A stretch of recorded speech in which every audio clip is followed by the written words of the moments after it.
Hi hello ನಮಸ್ತೆ. ನಾನು ನಿಮ್ಮ ಪ್ರೀತಿ ಕಲಿನ ಕೊಟ್ಟವರಿಗೆ ಮಾಡೋ ನಮಸ್ಕಾರಗಳು. ಸೊ ಇವತ್ತು ಮುರುಘಾಸ್ವಾಮಿ ಮಠಕ್ಕೆ ಹೋಗೋಣ ಅಂತ ನಾನು ನನ್ನ ತಂಗಿ ಕೂಡ ಹೊರಟಿದ್ದಾಯಿತು. ಯಾವುದೋ ಚಿಕ್ಕ ಮಗು ಕಳೆದೋಗಿತ್ತುಗಳು. ನನಗಂತೂ ಸಖತ್ ಬೇಜಾರು ಅನಿಸ್ತು. ಸೊ ಪ್ಲೀಸ್ ಆ ಕಡೆ ಎಲ್ಲ ಹೋದಾಗ ಸ್ವಲ್ಪ ಹುಷಾರಾಗಿರಿ ಮಕ್ಕಳನ್ನ ಇಟ್ಕೊಂಡು. ಹಾಗೆ ಇಲ್ಲಿ ಯಾರೋ ಹಣೆ ಮೇಲೆಲ್ಲ ಟ್ಯಾಟೋ ಹಾಕ್ಸ್ಕೊತಿದ್ರು ಗುರು. ನನಗಂತೂ ನೋಡಿ ವಿಚಿತ್ರ ಅನಿಸ್ತು.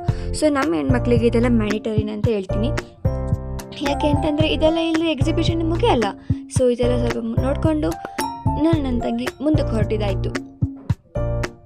ಹಾಗೆ ಮಠದೊಳಗಡೆ ಕೂಡ ಹೋಗಿ ಅಲ್ಲಿ ನಮ್ಮ ಗಜರಾಜ ಬಂದಿದ್ದ ಅಂತೇಳಿ ಅವನನ್ನು ಕೂಡ ನೋಡಿಕೊಂಡು ಅವನಿಗೆ ಕೂಡ ಒಂದು ಸಲಾಮ್ ಹೇಳ್ಕೊಂಡು ಮತ್ತೆ ಎಕ್ಸಿಬಿಷನ್ ಕಡೆ ಹೊರಡೋಣ ಅಂತ ಹೊರಟಿದ್ದಾಯಿತು.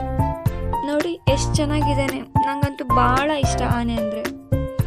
ಸೊ ಮತ್ತೆ ಎಕ್ಸಿಬಿಷನ್ ಕಡೆ ಬಂದು ಜಾಯಿಂಟ್ ವೀಲೆಲ್ಲ ಸ್ವಲ್ಪ ಆಟ ಆಡಿಕೊಂಡು ಹಾಗೆ ಏನಾದ್ರು ತಿನ್ನೋಣ ಅಂತ ಹೇಳಿ ಬಂದು ಪೊಟ್ಯಾಟೊ ರೋಲ್ಗಳನ್ನ ತಿನ್ಕೊಂಡು ನಾನು ನನ್ನ ತಂಗಿ ಮತ್ತೆ ರಿಟರ್ನ್ ಮನೆಗೆ ಹೊರಟ್ವಿ.